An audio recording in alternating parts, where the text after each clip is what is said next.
Berikutnya, pembicara yang tidak kalah menariknya, Dr. Anggi. Ya. Saya lihat kurikulum vitae-nya ini semua pendidikan tambahan yang didapat dari luar negeri. Wah, ini tadi Dr. Manggala sekilas membandingkan pembiayaan luar dengan kita. Dr. Anggi barangkali lebih kaya experience lagi ini ya. Apa bisa semua yang didapat di luar negeri itu dikerjakan di sini ya. Ketua hokinya jenengan itu selalu berkeluh kesah ya. Di luar sana sudah bicara targeted terapi, di sini kemoterapi konvensional aja masih mengalami kendala biaya gitu ya. Monggo Dokter Anggi, ini sangat menarik ya, pelayanan ginekologi di era JKN. Kami persilakan 20 sampai dengan 25 menit.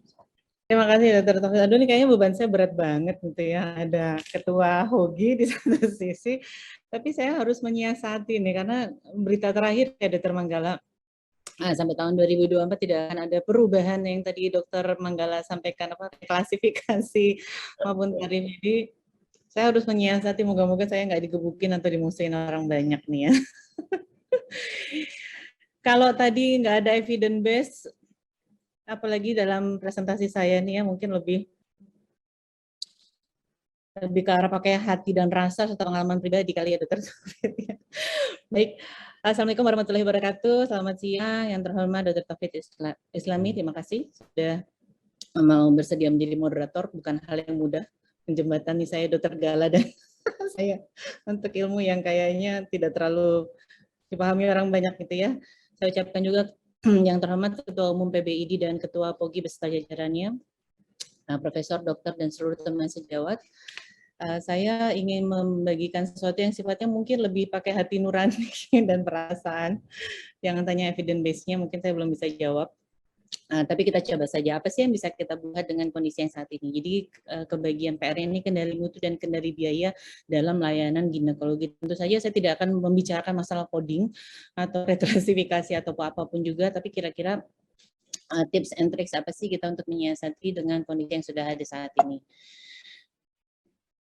Baik, ini adalah outline-nya. Sedikit latar belakang tentu saja. Kalau kita merujuk pada yang tadi dibicarakan oleh Dr. Manggala ya, bahwa berdasarkan Undang-Undang Republik Indonesia Nomor 40 Tahun 2004 dan Undang-Undang Republik Indonesia Nomor 24 Tahun 2011 tentang Badan Penyelenggaraan Jaminan Sosial dan Sistem Jaminan Sosial Nasional, BPJS Kesehatan itu adalah sebagai badan penyelenggara yang merupakan badan hukum publik yang dibentuk untuk menyelenggarakan program jaminan kesehatan nasional yang kita kenal JKN bagi seluruh rakyat Indonesia. Ada angin segar, tapi juga ada angin yang agak-agak kurang segar ketika kita menyikapi atau menindaklanjuti apa yang sudah menjadi keputusan pemerintah. Nah, BPJS ini diamanatkan untuk mengembangkan sistem pelayanan kesehatan yang sifatnya tentu saja untuk mengendalikan mutu dan kendali biaya, serta sehingga sistem pembayaran pelayanan kesehatan itu akan sifatnya lebih efisien dan efektif guna tercapainya sustainabilitas dari program JKN yang akan kita selenggarakan.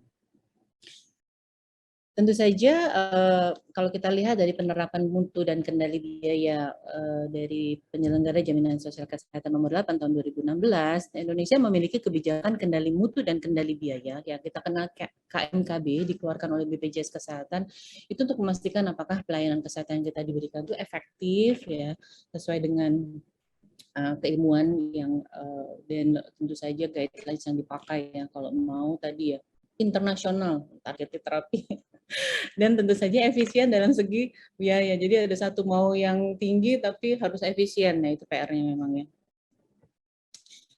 Sehingga pengembangan sistem kendali mutu dengan sistem pembayaran pelayanan kesehatan tentu saja bertujuan untuk meningkatkan gimana sih agar pelayanan yang kita berikan ini efektivitasnya tercapai dengan apa yang kita inginkan. Oleh karena itu tadi sudah dijelaskan oleh Dr. Manggala, BPJS Kesehatan menggunakan tarif kapitasi, tarif non kapitasi, dan tarif inasibicis. Tadi sudah dijelaskan ya bahwa kalau untuk tarif kapitasi itu dan non kapitasi itu biasanya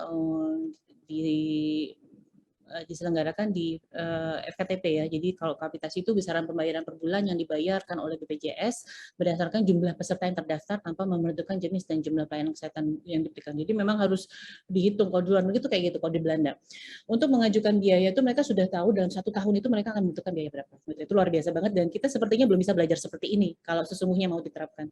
Dan kemudian tarif non kapitasi adalah besaran pembayaran klaim oleh BPJS Kesehatan kepada fasilitas KTP jenis dan jumlah tergantung dari jenis dan jumlah pelayanan kesehatan yang diberikan gitu ya. Nah, INASIBG sendiri tarif Indonesia Case Based Group ini sebenarnya adalah besaran pembayaran klaim oleh BPJS kepada fasilitas kesehatan tingkat lanjutan atau rumah sakit yang di mana teman-teman sejawat sekalian berperan dalam memberikan pelayanan, dan paket pelayanan yang diberikan oleh tarif INASIBG ini berdasarkan pengelompokan daripada diagnosis penyakit gitu ya.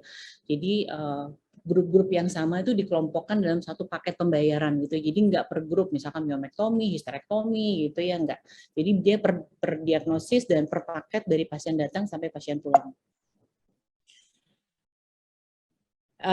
Nah, seperti yang sudah disebutkan tadi bahwa pengkelompokannya adalah pengelompokan berdasarkan diagnosis penyakit sehingga sistem pembayaran per paket. Jadi harus diingat oleh teman-teman bahwa paket yang diberikan ini adalah dari pertama pasien datang, dilakukan tindakan sampai pulang. Jadi tidak sendiri-sendiri.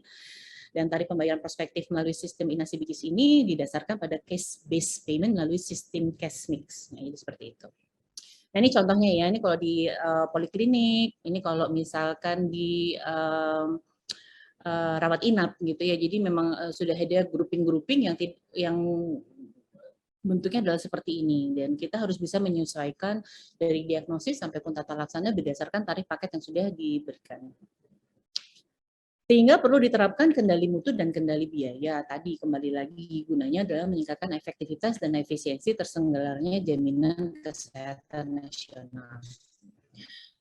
Kalau kita kembali pada definisi mutu, maka tentu saja input dan prosesnya itu sesuai dengan Peraturan Menteri Kesehatan Republik Indonesia Nomor 69 Tahun 2014 bahwa pelayanan kesehatan yang bermutu itu adalah sesuai dan dilaksanakan sesuai dengan standar pelayanan rumah sakit sebagai bagian dari tata kelola klinis yang baik ya. Jadi itu adalah input dan prosesnya. Harapannya tentu saja tercapai outcome yang kita inginkan sesuai dengan Permenkes nomor 44 tahun 2016, pedoman manajemen puskesmas, namun juga diadopsi oleh rumah sakit bahwa upaya kesehatan outcome-nya itu bermutu merupakan upaya yang memberikan rasa puas sebagai pernyataan subjektif pelanggan dan menghasilkan outcome sebagai bukti objektif dari mutu layanan yang diterima oleh pelanggan. Jadi ini ya, jadi ini input dan prosesnya dan ini outcome yang kita harapkan. Sementara definisi biaya kesehatan sendiri dari aspek provider pelayanan kesehatan, dalam hal ini adalah kita rumah sakit ya, itu adalah besarnya dana yang harus disediakan untuk menyelenggarakan upaya kesehatan secara paripurna. Ada 4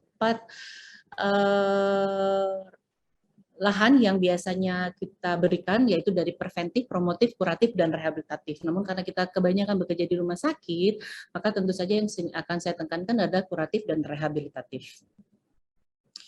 Nah, dana kesehatan ini ada yang sifatnya langsung dan ada yang tidak langsung gitu ya. Nah, yang sifatnya langsung ini adalah investment dan labor cost, sementara yang dan medical cost ya. Ini bisa dilihat. Sementara biaya tidak langsung itu lebih sifatnya adalah administratif gitu ya. Jadi kalau kita merujuk pada unit cost itu dari jasa sarana, unit cost jasa medis, maka keluarlah total unit cost. Jadi seperti itu. Nah, dasar hukum pelaksanaan kendali mutu dan kendali biaya ini tadi sudah disebutkan nomor 40 tahun 2004 dari pasal 24 bahwa tujuannya adalah dengan kendali mutu dan biaya ini dalam pengembangan pelayanan kesehatan Badan Penyelenggara Jaminan Sosial itu dapat menerapkan sistem kendali mutu dan kendali biaya tadi ya, pisau dua bermata dua ya. Yang satu maunya pakai standar yang tertinggi tapi maunya biayanya turun-turun gitu ya. Termasuk menerapkan iur biaya nih ya, Dr. Manggala ya sekarang. Oke, kita boleh menerapkan iur biaya untuk mencegah penyalahgunaan pelayanan kesehatan. Jadi kalau kita melihat kembali terhadap apa yang sudah dipaparkan pertama kali tadi oleh saya di depan tadi, bahwa sebagai resume awal untuk sistem JKN ini dibutuhkan kendali mutu yang dapat dilakukan melalui dengan standar akreditasi pasien safety dalam rangka untuk mencapai kepuasan pasien. Dan kendali biaya ini tentu saja ada bagaimana, harus dipikirkan bagaimana adanya risiko keuangan berupa kerugian tidak terjadi, ya, maunya tetap tidak rugi ya, tidak terjadi, sehingga akan menerapkan berbagai macam pembatasan. Nah, nih pembatasan inilah kita harus bisa melihat nih kita bergeraknya bagaimana nih. Sementara untuk ke depan 5 tahun ke depan atau 4 tahun ke depan tidak akan ada perubahan dengan apa yang sudah kita ada yang kita punya saat ini. Nah, konsep dasar kendali mutu dan kendali biaya di rumah sakit, kita harus ada punya PPK, panduan praktik klinis yang tentu saja sudah dievaluasi berdasarkan evidence-based medicine, yang kemudian akan panduannya ada dibentuk clinical guidelines. Tentu saja clinical guidelines itu maunya internasional gitu ya, tapi aplikasinya tentu disesuaikan dengan SDM dan infrastruktur masing-masing rumah sakit, yang kemudian harus dibuat dalam bentuk clinical pathway gitu ya. Jadi memang harus ada clinical pathway-nya. Jadi untuk mengkontrol bagaimana suatu histerektomi total itu bisa diselenggarakan, tentu saja clinical pathway-nya dari pasien masuk sampai pasien pulang itu harus sudah bisa kita buat agar tercapai kendali mutu dan kendali biaya. Nah, ini contoh PPK yang under review CIBM ya. Mohon maaf karena saya dari onkologi, jadi saya hanya punya PPK dari grup onkologi. Ini contohnya adalah PPK untuk kanker serviks gitu ya. Dan ini memang selalu kita review untuk CIBM berdasarkan evidence base-nya itu dari mulai menegakkan diagnosisnya sampai tata laksana ataupun imaging pemeriksaan itu semua dianalisa. Nah, ini kemudian kita bentuk dalam clinical pathway gitu ya. Clinical pathway itu apa saja yang mau kita terapkan, mulai dari hari pertama pasien datang, masuk ruangan, poliklinik, masuk ruangan, kamar operasi, sampai dia pulang.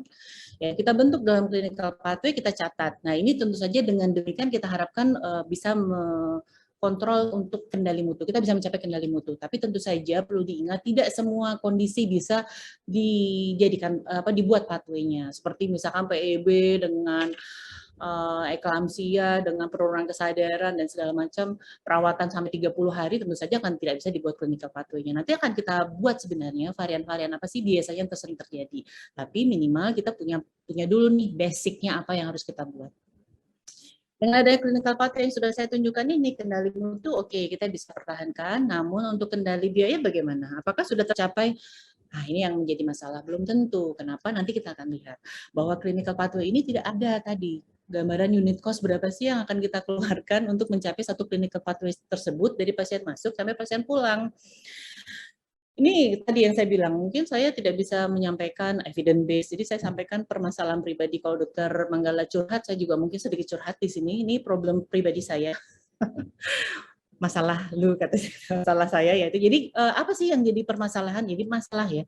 Itu ketika rekalkulasi kerugian divisi onkologi bulan Januari dan Februari 2018, seorang dokter Trisya Dewi Anggreni setiap melakukan operasi itu menimbulkan kerugian minus 169 juta. Itu sangat shock sekali, maunya kita operasi banyak supaya remunnya naik, tapi ternyata menimbulkan kerugian di rumah sakit. Itu jadi agak-agak bingung tuh, operasi apa enggak, kalau nggak operasi remunnya turun, tapi makin operasi menimbulkan kerugian.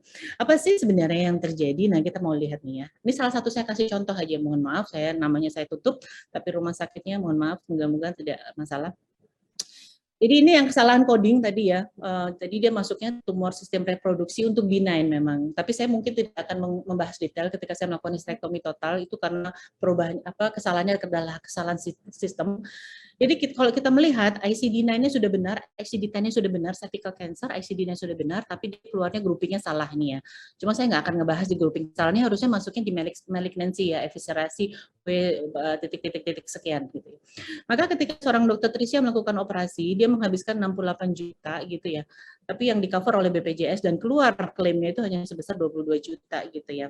Nah, ini apa yang terjadi sih sebenarnya? Nah, jadi pertanyaan lagi, ketika keluar 68 juta, apakah itu sudah real cost? Nah, itu yang selalu menjadi pertanyaan gitu ya. Jadi ini udah di kita lihat ke belakang yang di cover berapa sih? Nah, ini maka seorang dokter tersia, dia satu salah coding, tapi saya nggak akan menekan kepada salah codingnya di sini ya, dokter Manggala atau dokter Taufik, itu orang makin pusing gitu ya. Maka dia masuknya di berat gitu ya. Maka seorang dokter tersia dengan keluar billingnya sekian, menimbulkan kerugian. Jadi itu yang kemudian kenapa setiap saya melakukan operasi, saya menimbulkan kerugian yang besar buat rumah sakit. Analisa kerugiannya tentu saja tadi ya, tidak ada perhitungan real untuk tarif. Jadi pathway kita nggak ada tuh hitungan ujung duitnya gitu ya. Kemudian tidak ada technical pathway merujuk pada harga sesuai dengan real cost, memasukkan codingnya tadi salah, coding tidak lengkap, pada coding yang ada simulasi sudah benar, ICD-nya benar, ICD-nya benar gitu ya, hysterectomy radikal 68, sekian, kemudian ICD-nya benar cervical cancer, tapi yang keluar salah. Tapi untuk presentasi saya hanya akan berkonsentrasi pada tidak ada perhitungan real cost untuk tarif dan clinical pathway yang merujuk pada harga yang sesuai dengan real cost. Nah, ini coba kita simulasikan sedikit saja. Moga-moga tidak akan menambah bingung, kajian kendali biaya di layanan ginekologi. Jadi perhitungan tadi pembayaran itu, tarif itu adalah unit cost plus margin gitu ya. Jadi unit cost sendiri adalah bahan habis pakai plus jasa medis.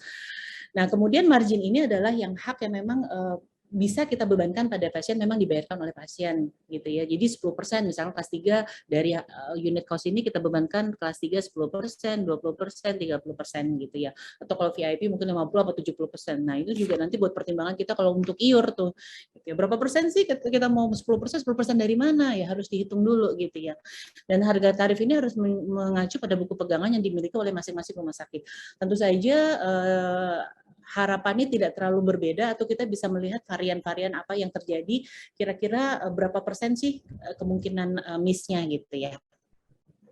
Nah, ini contoh perhitungan tarif untuk ganti perban gitu ya. Ganti perban tadi kan unit cost, bahan habis pakai dan jasa medis. Bahan habis pakai kita describe apa saja, betadine, Hanskun, Hipavik gitu ya. Kemudian 16.000 itu dari apa saja, jasa medis 55.000 tuh misalkan dokter 5, ini hanya misal ya. Ini hanya misal ya.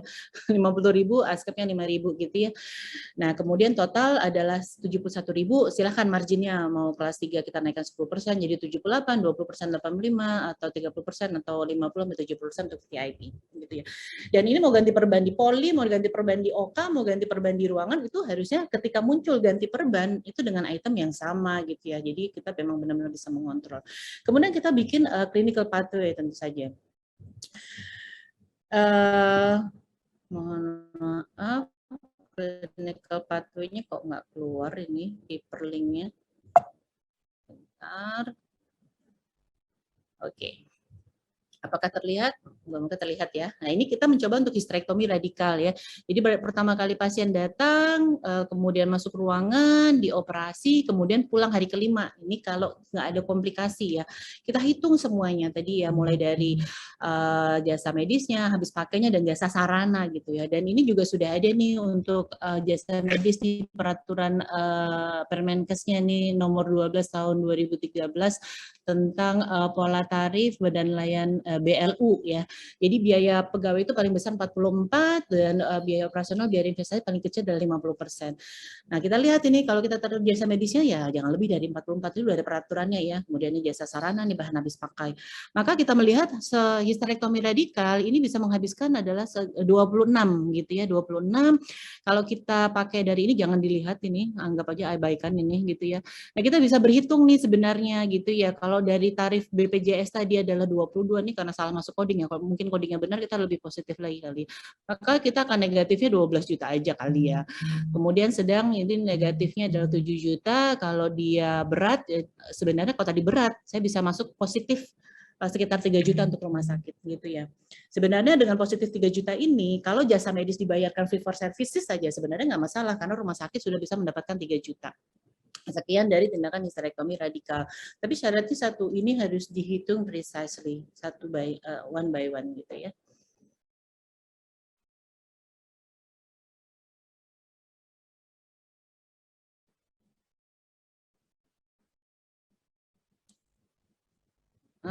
Ya, kemudian nah ini tadi kita hitung, kemudian real cost juga. Dulu kita ngitung tuh per paket langsung gelondongan, setiap histerektomi radikal 6 juta. Ternyata sekarang RSCM mulai nih, kita hitung nih satu-satu yang dipakai apa saja sih dari 1, 2, 3 histerektomi radikal. Oh, ternyata cuma 3 juta, nggak sebesar ini. Maka kita bisa berhemat 50%. Kemudian jasa sarana di luar BHP kita hitung nih semua lampu operasi, AC, monitor, ventilator, semuanya, counter, dan ini kita hitung bahwa dalam pemakaian itu per jamnya itu adalah 119.000. Jadi kalau saya melakukan 6 jam operasi ya kira-kira 715. Jadi kalau ada rumah sakit tiba-tiba jasa sewa OKA 2 juta, terus mikir-mikir juga tuh 2 juta komponennya dari mana ya, mungkin seperti itu. Nah, jadi dengan menghitung seperti ini gitu ya, kita akan bisa benar-benar berhitung berapa kira-kira keuntungan yang kita bisa dapatkan dari tindakan kita. Atau kalaupun tetap masih negatif, kita mengejar severity apa sebenarnya. Severity apa yang bisa kita masukkan yang sifatnya tidak upcoding tapi akan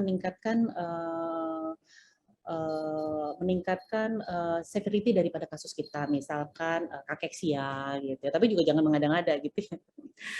Nah ini contoh ya, misalkan ya, jadi kita memang harus menggropingkan tuh semua prosedur kecil ginekologi, dokter cek aja, setiap melakukan tindakan ini coveran di BPJS-nya masuknya pada grup mana gitu ya. Misalkan biopsi gitu ya, kita lihat kalau biopsi itu, oh dia masuknya prosedur ginekologi lain-lain. Kita hitung tuh satu-satu gitu ya. Kemudian, oh totalnya 149, ditambahin PA. Ini sebenarnya kemarin ada angin segar, PA mau dikeluarkan. Kalau PA dikeluarkan, nih saya positifnya bisa lebih besar lagi nih. Cuma karena PA masih masuk ya terpaksa saya harus masukkan PA nih 505, jadi sekali saya biopsi menghabiskan 654, maka kemungkinan saya masih bisa positif memberikan buat rumah sakit 184 gitu ya. Tapi ya memang benar-benar harus dihitung. Dan sekali lagi ini cuman ini ya ilustrasi gitu ya, jadi ilustrasi. Angka tampon juga ini juga kita hitung, jadi kita hitung satu-satu, dilihat dia masuknya di apa gitu ya.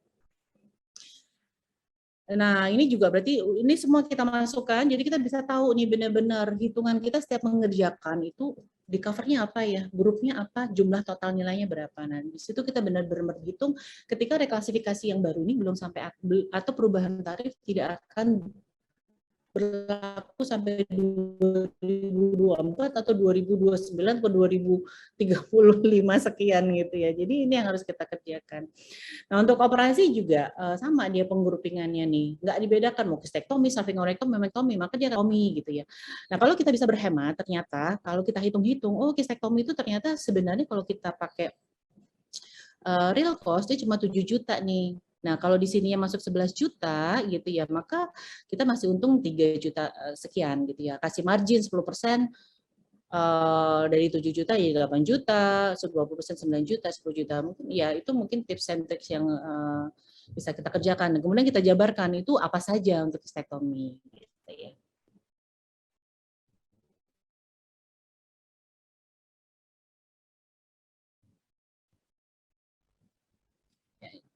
Oleh karena itu, sebagai kesimpulan, BPJS Kesehatan adalah sebuah badan yang dibentuk atas dasar program JKN yang memiliki tarif inasi BPJS rumah sakit dengan menjalankan sistem paket cash mix, maka diperlukan beberapa komponen pendukung yang tadi sudah disebutkan, jadi harus ada PPK-nya, karena PPK itu juga mencakup terapi yang teman sejawat berikan. Nggak ada di PPK-nya, maka obat-obatan tidak akan diberikan ya. Kemudian yang sudah dievaluasi tentu saja berdasarkan CMBM serta sudah disesuaikan dengan International Clinical Guidelines di mana aplikasinya disesuaikan dengan SDM dan kesediaan infrastruktur masing-masing rumah sakit. Kemudian dibentuk dalam bentuk format baku yang disebut clinical pathway, tapi tidak cukup hanya clinical pathway saja. Clinical pathway yang kita buat haruslah merujuk pada unit cost berdasarkan perhitungan real cost.